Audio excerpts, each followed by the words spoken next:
The Taliban in Afghanistan became an official government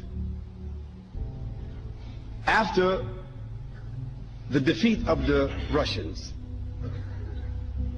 And at that time, Afghanistan was the major theater, corridor in the world for drugs. 61% of all of the heroin of the world was produced between Afghanistan and China. And the Russian gangsters, criminals, were the ones that controlled this industry.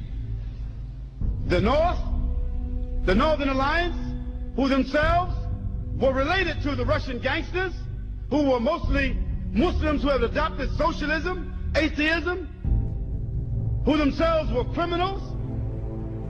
They wanted to continue the enterprise of drugs after the Russians moved out. They wanted to continue the industry of prostitution, gambling, all of this here. And the Muslims said, no, we won't continue that. We want to establish Islam.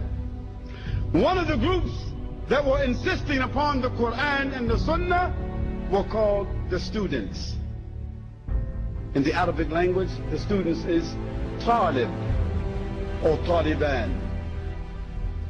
And on one occasion, those atheists, socialists, communist Afghanis, those criminal Afghanis, they entered some villages and they raped the women. And those students, they sought to get a fatwa from their shuyukh.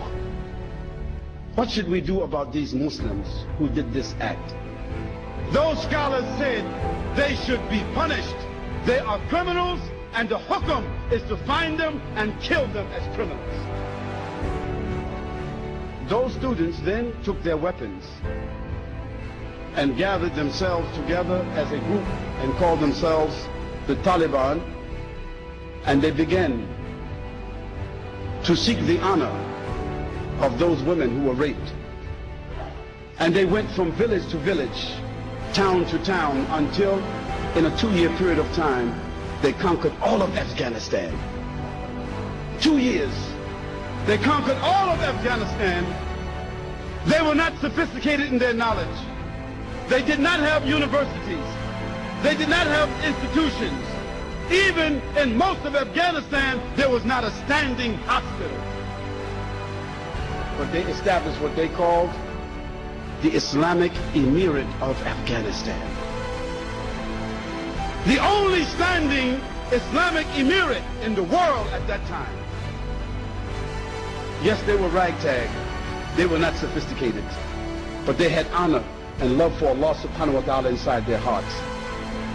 From a point of honor, from a point of morality, a point of dignity and decency, from a point of Sharia, they could not support and allow drug trafficking to exist in Afghanistan.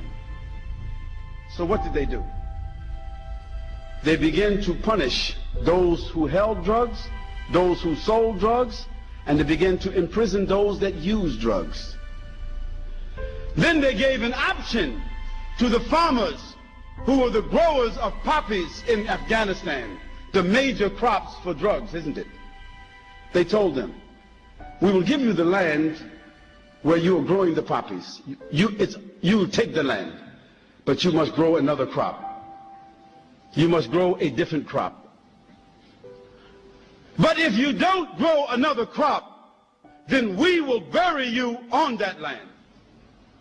A year and a half, the drug trafficking and the growing of drugs and the manufacturing of drugs in Afghanistan was 3%.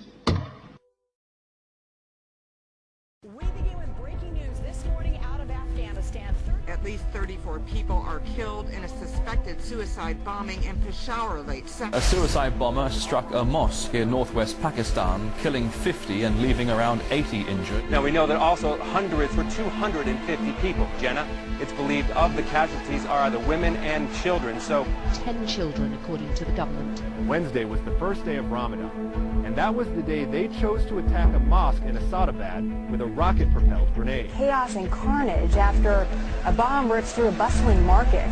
The death toll there, topping 90.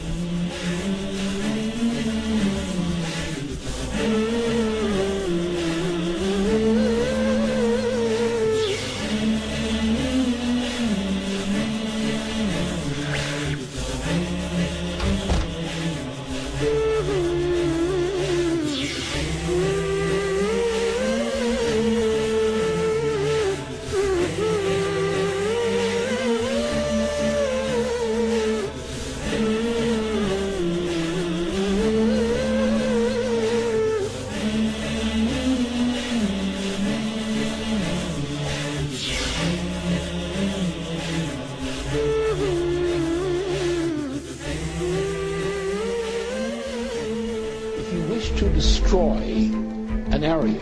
How do you do it? Well, there are two ways. You can go in there and bomb it and so forth, but that is not very efficient. What you do is you try to get the people in that area to kill each other and to destroy their own territory, their own farms, and that's what's been done in that area. The way in which you destroy an opponent is get him to destroy himself by dividing his ranks against one another. Then you feed both sides. You have agents feeding both sides, inflaming both sides. And they kill each other off. And it's time that some of us woke up to this reality, to understand that people who try to maintain empires and create empires do it by manipulating the people they're trying to conquer.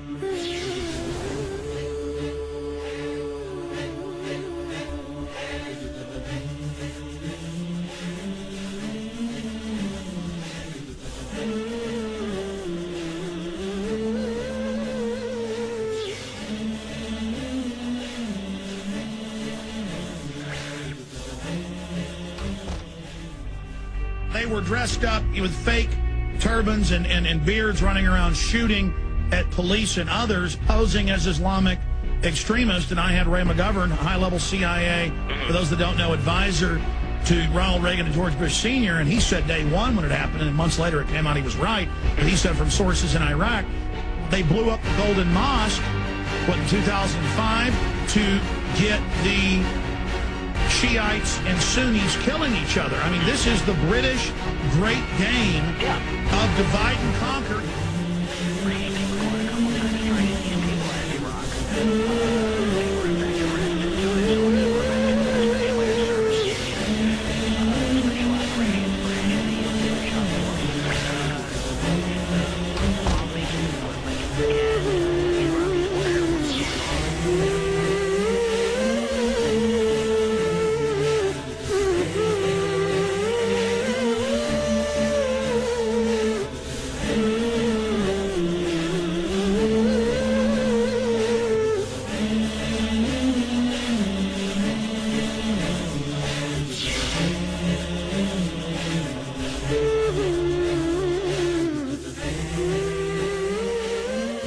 Soldier allegedly killed 16 Afghan civilians, including 9 children.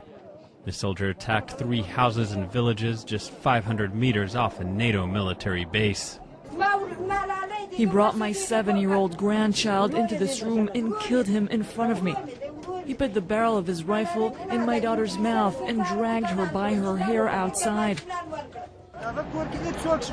The soldier came in and killed everyone in the house. U.S. authorities have arrested the soldier, but have yet to provide his motive. Meanwhile, Afghanistan slammed the attack and is demanding an explanation. I think someone's... شريط الفيديو هذا بث على الانترنت وهو يظهر جنودا أمريكيين يتبولون على جثث 3 مقاتلين أفغان من حركة طالبان على ما يبدو، متفوهين بعبارات ساخرة بحق القتلى، وذلك في أعقاب إحدى المعارك ضد مقاتلين أفغان في منطقة لم يتم تحديدها. من جانبه أدان مجلس العلاقات الأمريكية الإسلامية انتهاك جثث القتلى وطلب بمعاقبة الأطراف المقتولة.